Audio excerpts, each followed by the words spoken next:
Hi everyone, I'm Bob Grip. Welcome to the first match of the 2016 HiQ season. Today's match features students from Blount, LeFlore, and the defending champs McGill-Toolen. This is all sponsored by New Horizons Credit Union. The questions you're going to hear this morning are prepared in 16 categories by educators throughout the country who are all experts in their fields. They try to make the questions equally challenging. Here's how the points are awarded. In a regular category, each team will receive its own question in that area. The team will then have 15 seconds and 4 opportunities to answer. A correct answer on the first try is worth 4 points. Each time an incorrect answer is given, it's worth 1 less point. And if a team misses it entirely, either of the other 2 teams can gain 1 point with a correct answer, and I'll explain some of the other scoring as we go on. Now we'll start our competition. Good luck to everybody on this very first match of 2016. Take a deep breath, relax. Don't forget to breathe. Here's the first question. This is a current events question, and it goes to McGill. The chair of the Federal Reserve Bank raised interest rates for the first time since the Great Recession. Give her last name. Yellen. Correct. 4 points.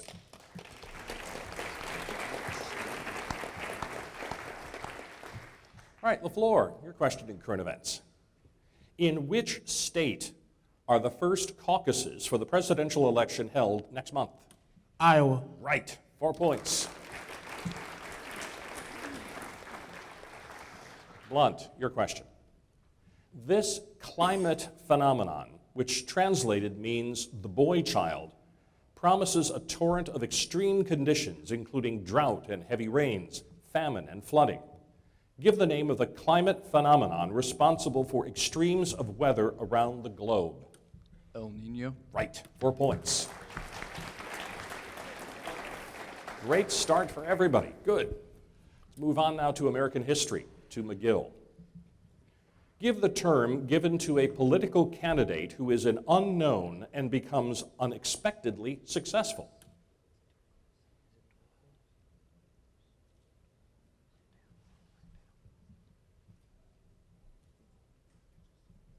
Five seconds.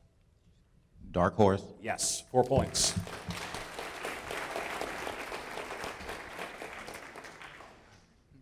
LeFlore, your question. As a result of the Treaty of Guadalupe Hidalgo, the U.S. gained Texas, California, and all the area between. Northern anti-slavery advocates supported a proviso to prohibit slavery in any new territory. Give the name of this proviso.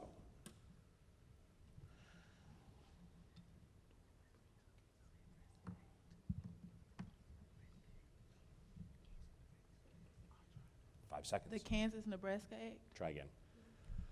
The Gadsden Purchase. Nope. McGill. The Wilmot Proviso. That's right. 1 point.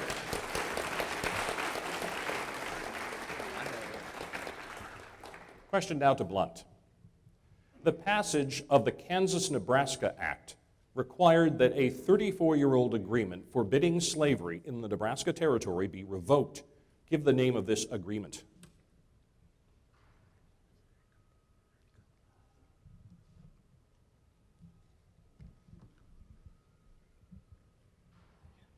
Seconds.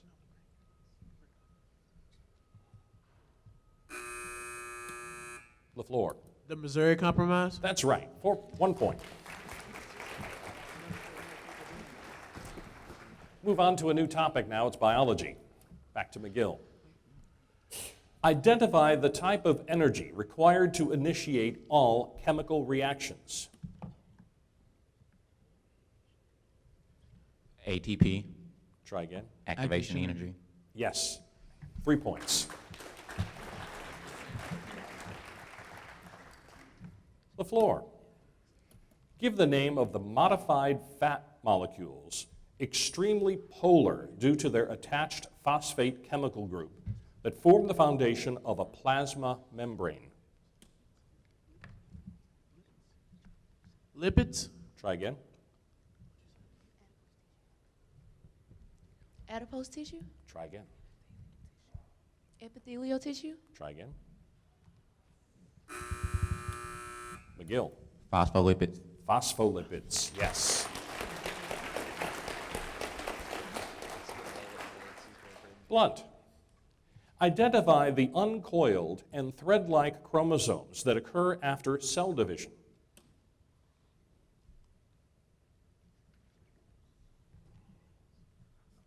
Centromere. Try again.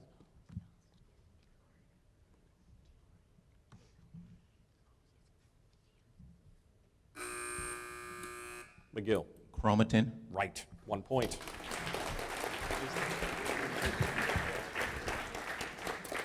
All right, now we're going to change the rules a little bit. We're going to ask a toss-up question.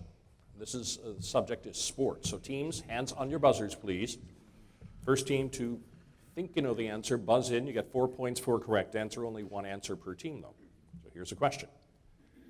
At the 2014 Winter Olympic Games in Sochi, this 18-year-old woman skier became the youngest alpine medalist in U.S. history and the youngest winner ever, male or female, of an Olympic slalom. Give me the last name of this golden skier.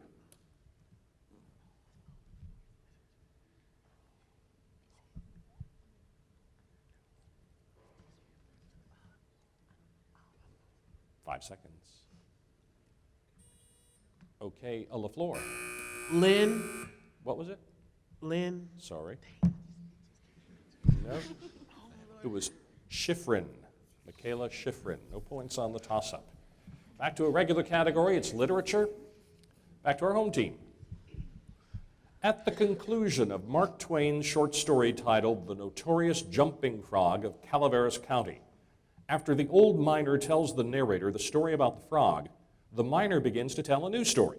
Identify the type of one-eyed animal that is the subject of the miner's second story, even though the narrator doesn't stay around to hear it. Cow. That's right, 4 points. That was a moo, by the way. Thank you.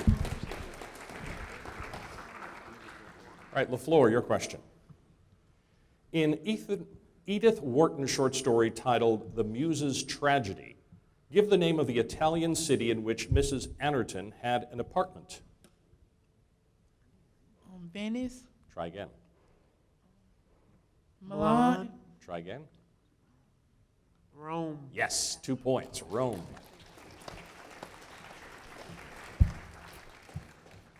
Blount. In Kurt Vonnegut's short story titled All the King's Horses, while they were all imprisoned in enemy territory, give the last name of the U.S. Army colonel who was the U.S. leader and spokesperson for the group of Americans who had survived a plane crash. Kelly. That's right, 4 points. All right, now we're going to change the rules again. We're going to ask some questions in math. And the rules change a little bit because math can be a little difficult. These are all 60-second questions, and each team has its own question exclusively for a minute. So, first question goes to McGill. Everyone open your yellow math envelopes, please. 3 times a number is added to 60% of that number and gives a result of 720. What is the number as an integer?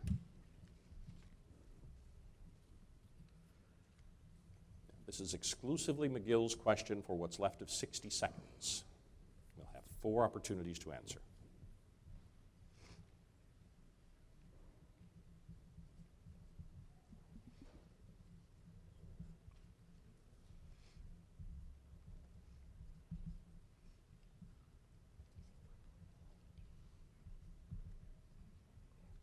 Thirty seconds left for McGill.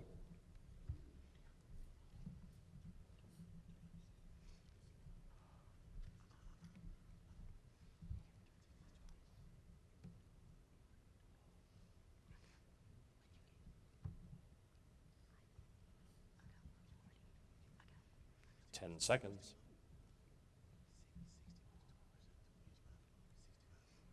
400 over 3. Try again. 7. Try again.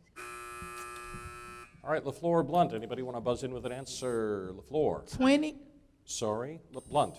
240. No, 200 was the answer. 200. No points on that math. All right, next question goes exclusively to LeFlore, so everyone open your red math envelopes, please. What real number or numbers, A, have the property that A minus 3 squared equals a squared minus 3?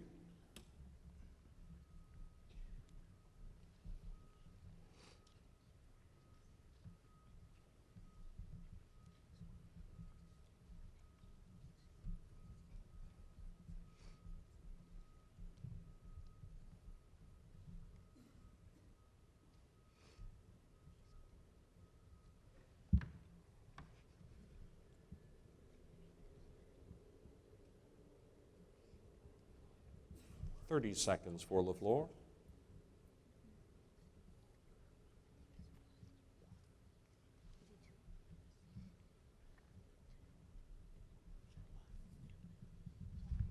One. Try again. Is it 2? It is 2. 3 points. All right, next math question goes to Blount. Everyone open your blue math envelopes. The area of square T is 9 times larger than the area of square W. The perimeter of square T is how many times larger than the perimeter of square W?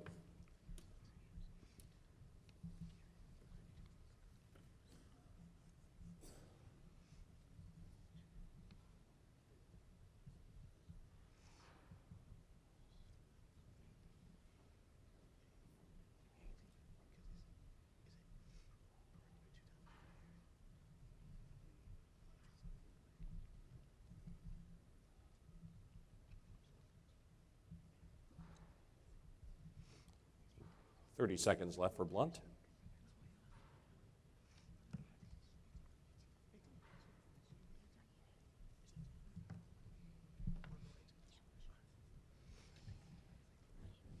Three. That's right, 4 points.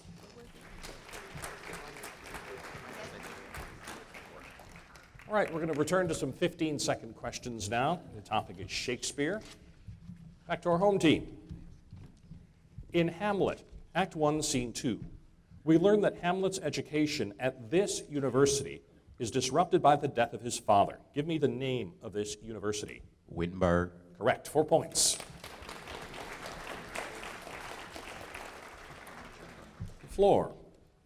In Act 2, Scene 3 of Henry V, the English king gives the French town leaders a chance to surrender. Give the name of this French town. Paris. Try again. Normandy. Try again. Hastings. Try again. Bordeaux. Try again. Nope, sorry, that's it. Okay, McGill or Blount, anybody know the answer to that? Agincourt? Sorry, Blount. No? You're honest. Harfleur. Harfleur is what the answer was. Blount, your question now. In Act 1, Scene 1 of A Midsummer Night's Dream, Aegeus is, quote, full of vexation that his daughter defies his choice for husband. Give the name of the daughter of Aegeus.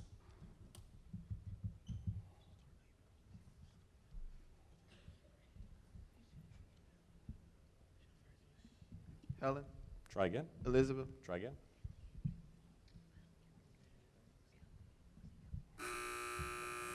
McGill. Hermia. Hermia is right, 1 point.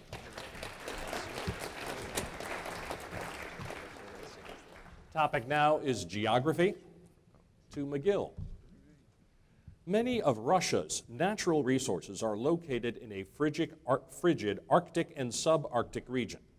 Because of the harsh climate, businesses often have difficulty attracting workers to the area. Give the name of this region in eastern Russia. Siberia. Correct, 4 points. All right, LeFlore. The grasslands of Central Asia are ideal for a group of people who move seasonally from place to place with their animals in search of food, water, and grazing land. Give the term for these people who have no permanent home. Nomads. Right, 4 points.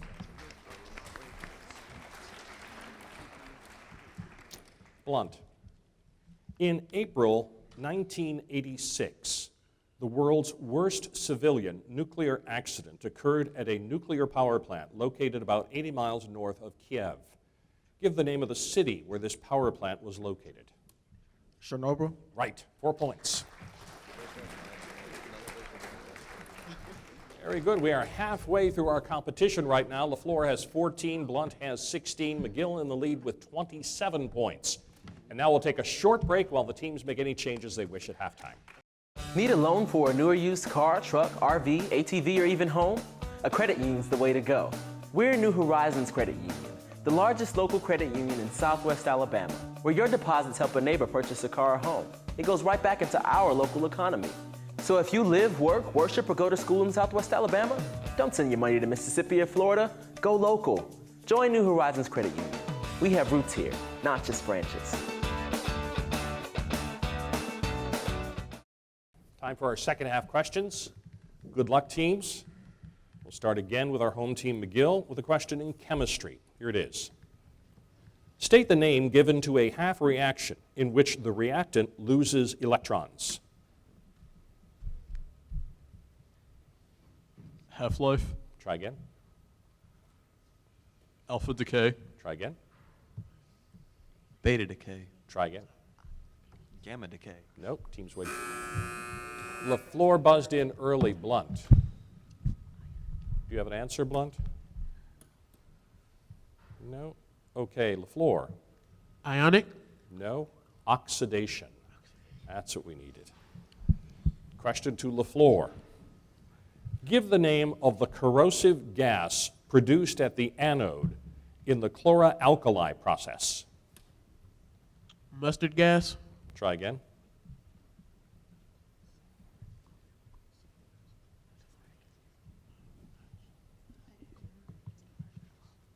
Chlorine gas? What was it again? Chlorine gas. Say it again. Chlorine gas. Yes. All right, 3 points. All right, Blount, your question. Give the name of the metal that is commercially recovered from the mineral hematite.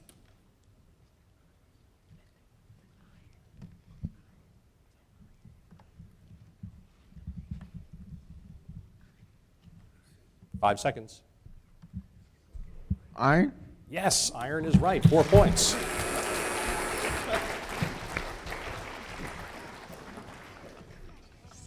Art history is the topic. To McGill now. In this painting titled The Angelus, a man and a woman stop their work in the middle of a large field to pray. Gold, white, and blue colors in the sky highlight the shapes and simple dress of these two individuals. Give the name of the artist who created this painting. Belay. That's right, 4 points.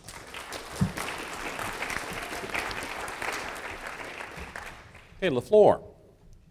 At the center of this painting by Jean-Pierre Alexandre Antigny, a weary family huddles together next to a rickety covered wagon. A horse lies in the center of the painting on a snow-covered road, and one young child in the right foreground has gathered twigs for a campfire. Give the name of this painting.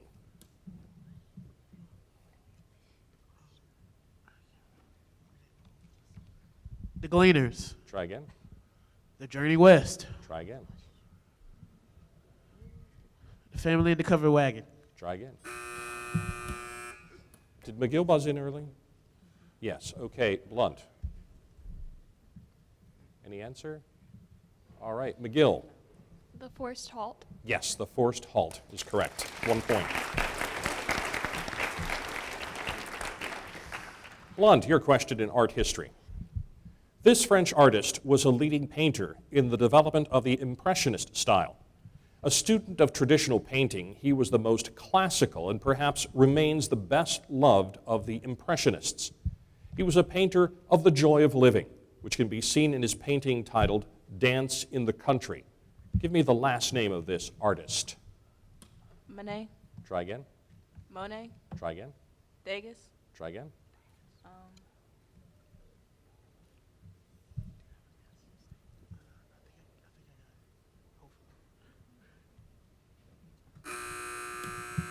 McGill. Renoir. Renoir is right. 1 point.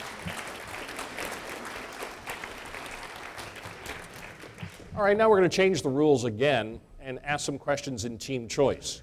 Before this morning's match began, each team chose the topic it wanted to be quizzed on. There's 4 points for a correct answer. That stays the same. but there's only one answer per team.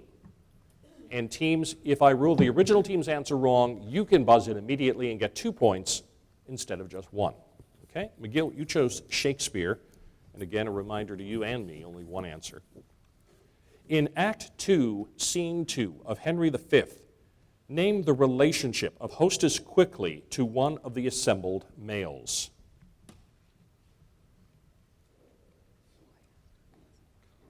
Wife. That's right, 4 points.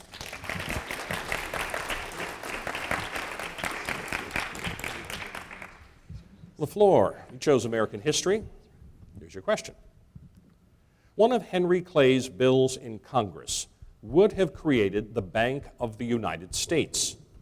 Give the last name of the president who vetoed this bill. One answer, please.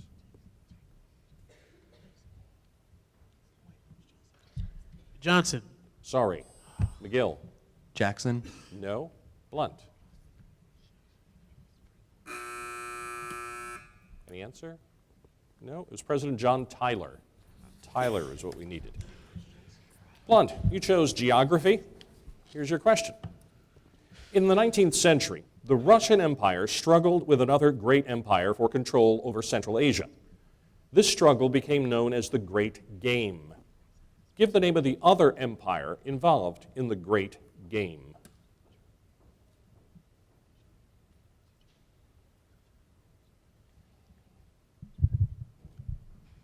China. Sorry. McGill. Britain. Britain is right. 2 points. Okay, time for our second toss-up of the match. So teams, hands on your buzzers, everybody. Topic is literature. Again, as soon as you think you know the answer, you can buzz in. In Kurt Vonnegut's short story titled Report on the Barnhouse Effect, the man who had an astounding theory that disarmed the world was considered an average guy. Tell the number stated in the story to be the intelligence quotient, or McGill. 143. 143 is right. 4 points. Our topic now is physics. Back to McGill. State the name of the International System Unit for Force. Newton. That's right. 4 points. LeFlore. Give the name of the physical quantity that, according to Boyle's law, is inversely related to the volume of an ideal gas when the gas is held at constant temperature. Pressure. Right. 4 points.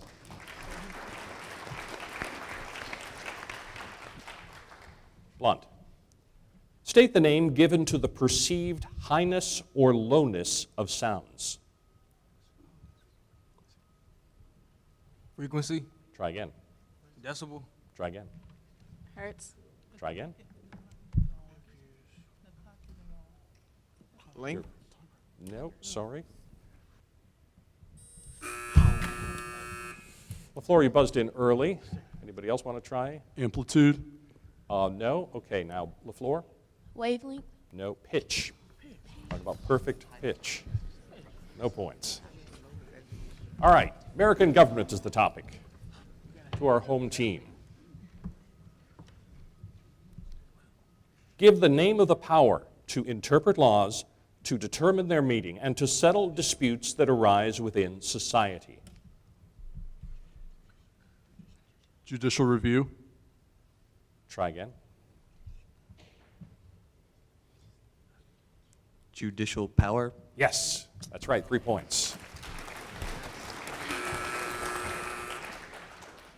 LeFlore. Give the name of the term that describes the passion which aims to serve one's country, either by defending it from invasion or by protecting its rights and maintaining its laws. Patriotism. Right, 4 points. Blount. Fascist Italy, Nazi Germany, the Soviet Union, and the People's Republic of China are all examples of the same type of government. Give the name of this type of government. Dictatorship. Yes, 4 points.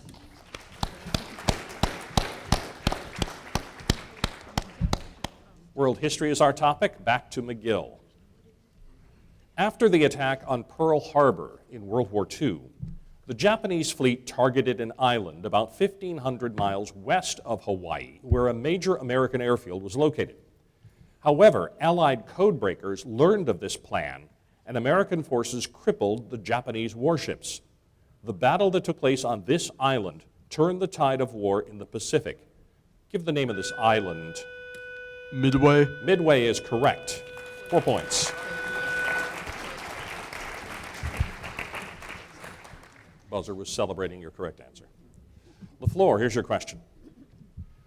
Throughout its history, Spain had been a monarchy until 1931, when its liberal and socialist leaders declared Spain a republic. Army leaders who favored a fascist-style government led a revolt against the republic. Give the name of the military leader who led this revolt.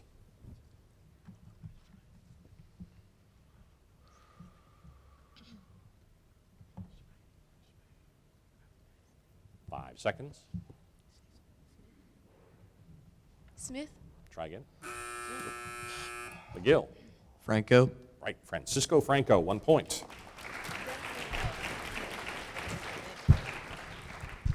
Blount, your question. During wartime, foods and goods that are needed for a nation's war effort are sometimes in short supply. These diminishing supplies might cause a government to limit the amount of goods that civilians can purchase. Give the word that means the limiting of goods in such a situation. Rationing. Right, 4 points.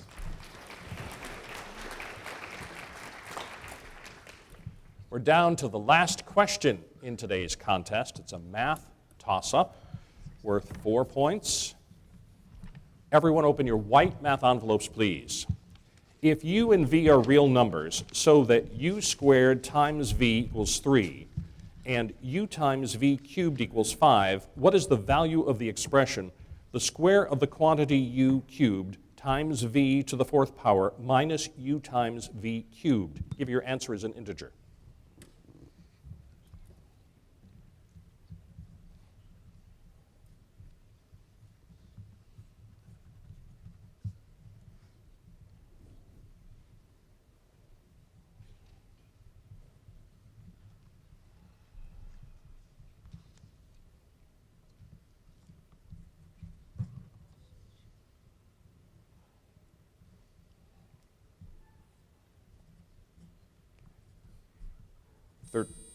Okay, who buzzed it? I couldn't see. 100.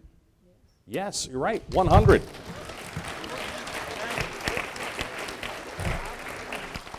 Our final score, LeFlore 25, Blount 32, and today's winner, McGill-Toolen with 55 points.